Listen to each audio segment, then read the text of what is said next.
این لحظه ها از مشق تاکتیکی با اشتراک ریاست خدمات دولتی آتش‌نشانی ولایت ختلان در ناحیه واسه ثبت گردیدن.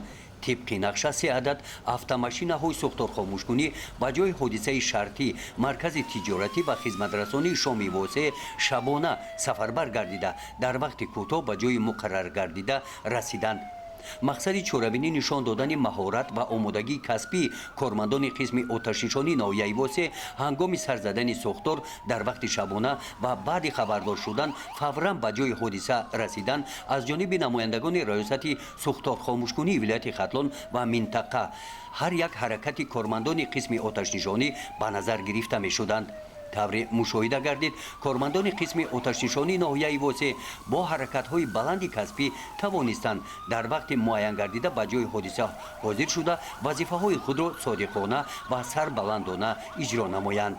имрӯз мувофиқи нақшаи кори раёсати хадамоти давлатии оташнишонии вилояти хатлон дар ҳамаи шаҳру ноҳияҳои вилояти хатлон машқи тактикии оташнишонӣ дар бозорҳо, марказҳои савдо ва дигар иншоотҳо машқи тактикии оташнишонӣ таҳти рамзи амалиёти махсуси сӯхтор гузаронида мешавад. мақсад аз баргузории машқҳои тактикии оташнишонӣ дар якҷоягии кормандони хадамоти оташнишонӣ бо дигар мақомотҳои ҳамоҳангсозӣ мебошад. баъди анҷоми машқи тактикӣ рафти он бо иштироки ҳайати шахсӣ натиҷагирӣ карда шуд.